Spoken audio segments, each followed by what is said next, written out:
Financial literacy for people of color. I like that because I got a lot of people talking about financial literacy.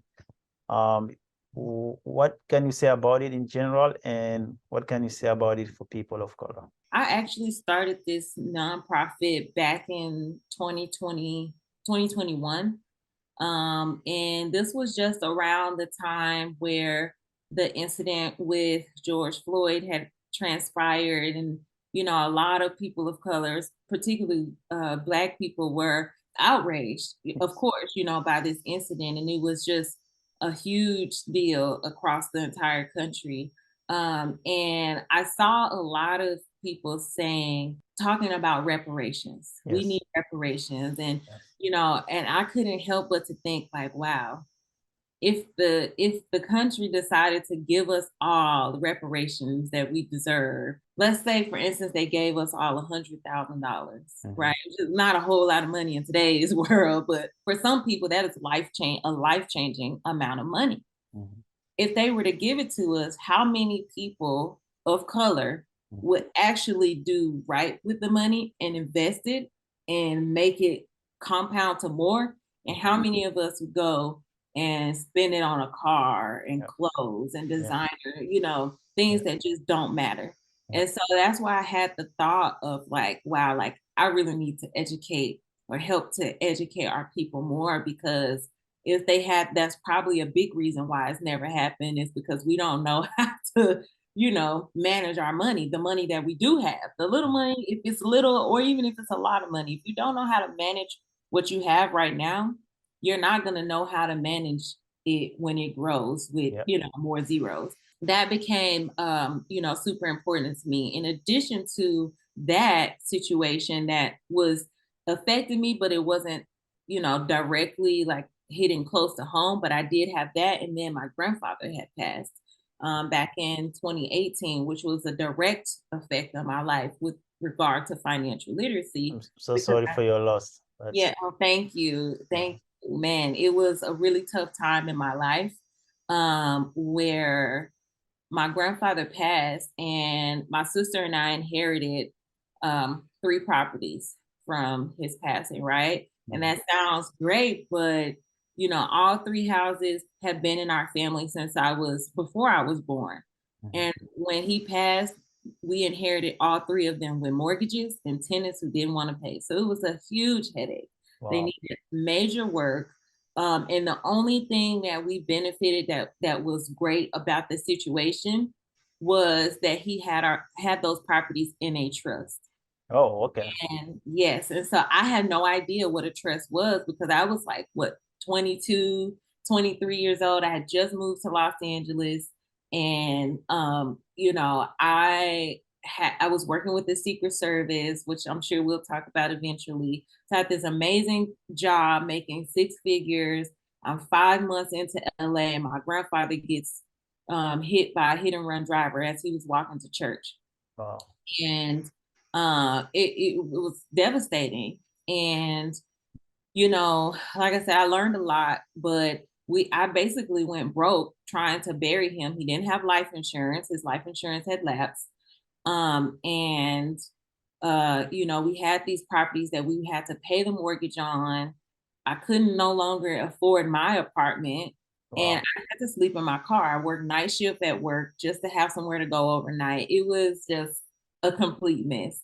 Um, Mhm. and this also triggered in me the desire to want to help other people not to be in this situation. And this is what gave me the importance of life insurance. Like, I Mhm. don't want to leave my kids this way, or my grandkids this way with no life insurance to bury me. So it was just a huge lesson between these two events that happened in my life, that I created financial literacy for people of color, to be able to teach them and give them resources to leave their family with, obviously the sadness will be from them passing, but at least not the burden to have to bury them or take over their assets in a good way. So I learned a lot in that process, and that's kind of how this organization was born. And a lot of the work that I do for profit, I also try to do not for profit as well. So the 9 to 5 entrepreneur and FLPLC, or financial literacy for people of color, they complement each other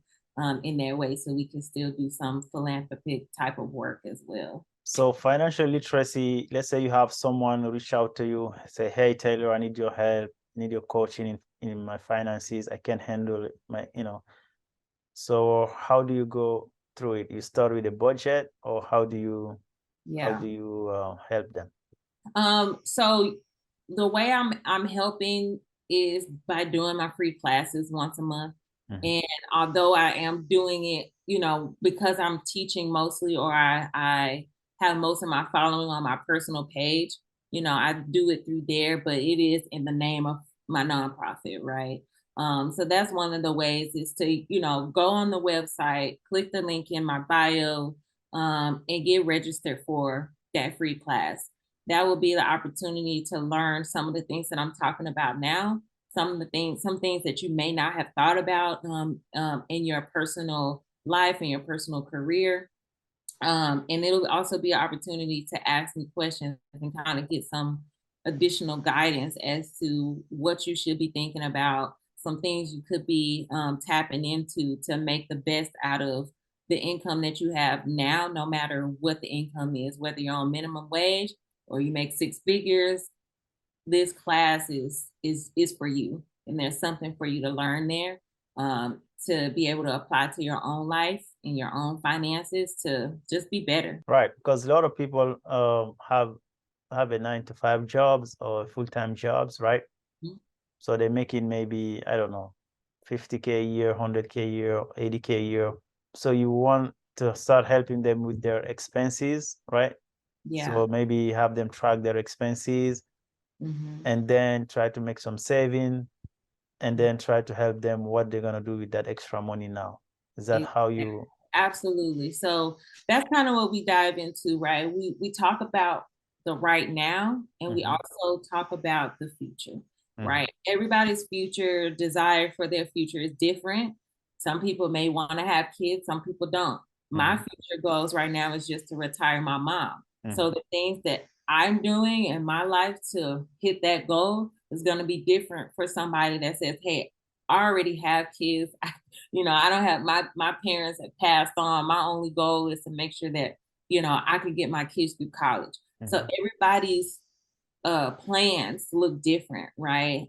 So we kind of talk about how to take what it is that you want for your future and then put that into a plan that's going to work for you, whether it's a 10-year plan, 15 years, 20 years.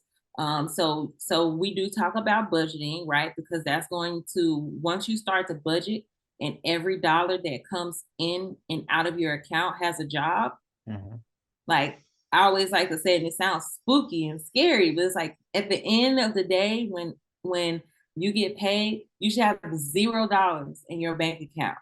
And it doesn't have to be quite literally, but when you have nothing left, that means all the bills are paid and the rest of it is going into an investment. Because if you think about it, what good is your money sitting in the bank account just because you like to see a couple $1,000s sitting there, right? What good is it sitting there because it's not making you any money? It doesn't make you any money sitting there. If anything, what, 0.05% interest, when you can put it in an account that's going to make you 8 to 12% interest, Mhm, right? mhm, Or you can put it into a life insurance policy that's going to triple in the next 10 or 15 years. mhm. These are things that I try to get people to think about within those classes of, like, it's not a big deal. For me personally, I like to have as little to nothing left and everything investing Mhm. or going towards bills or having my fun money, as we like to call it, to go out and have dinner with friends. Like, you still should be able to enjoy the things that you want to enjoy in your life while also making sure that you have a plan for the future as well.